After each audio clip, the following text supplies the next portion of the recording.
Dostlar mынакей кечки ош. Карачы сулуун.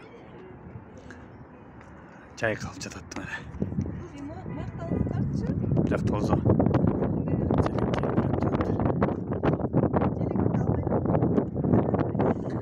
Жаратканга шүгүр ушундай сулуулукту көрсөткөн достор.